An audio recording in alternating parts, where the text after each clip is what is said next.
There's slight confusion perhaps to begin with, and maybe a little bit of hope that following that Canada's wasn't on that list that the US President Donald Trump was holding up. But of course, even though the status quo remains, for Canada, the status quo certainly isn't in a particularly good spot, given, of course, the number of tariffs that have already been imposed on Canada.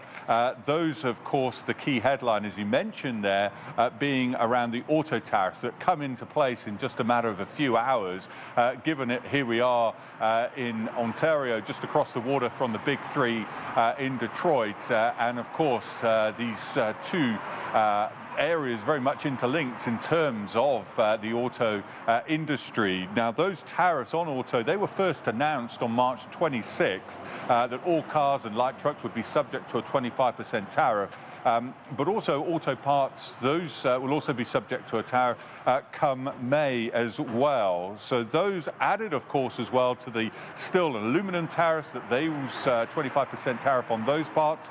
They were announced on March 12th, as well as the so-called fentanyl tax.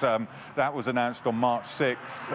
That has been in place since then. 25% tariff on all goods that are not covered by the USMCA, as well as a 10% tariff on energy goods that are also not compliant with the USMCA. So all of those tariffs very much remain in place, and especially those auto ones will be a particular concern.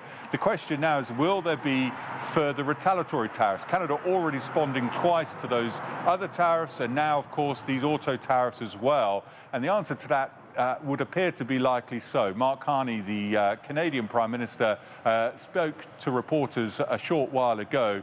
This is what he had to say about that.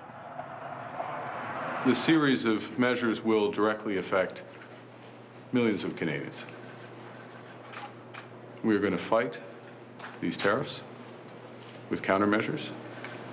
We are going to protect our workers, and we are going to build the strongest economy in the G7. In a crisis, it's important to come together, and it's essential to act with purpose and with force, and that's what we will do.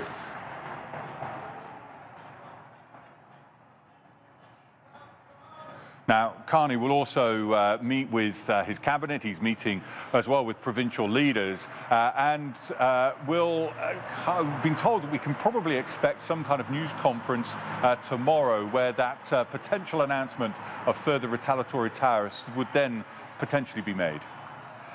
Dan, you've been following this story for weeks. I'd like to go a little bit more in depth on those auto tariffs.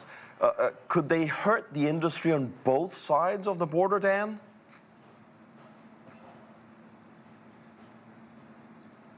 That's the big fear, without doubt. Certainly, here we are, as I mentioned, in Ontario, Windsor, and across the way there, Michigan, Detroit, where the Big Three are all headquartered. These auto parts, these supply chains are very much interlinked with these two economies, crossing back and forth, and have been for over a century. And certainly the way that this has been integrated over the last few decades certainly has increased yet further. And certainly experts such as Flavio Volpe, who's part of Canada's Automotive Parts Manufacturers Association, he believes that factories, auto makers' factories, will close given these auto tariffs being imposed. Some experts say that these auto factories could be closed within a week. That's because supply chains, all are focus in on just-in-time delivery to the various production facilities. They don't carry big stock, and so obviously nobody wants to be left with these extra tariffs.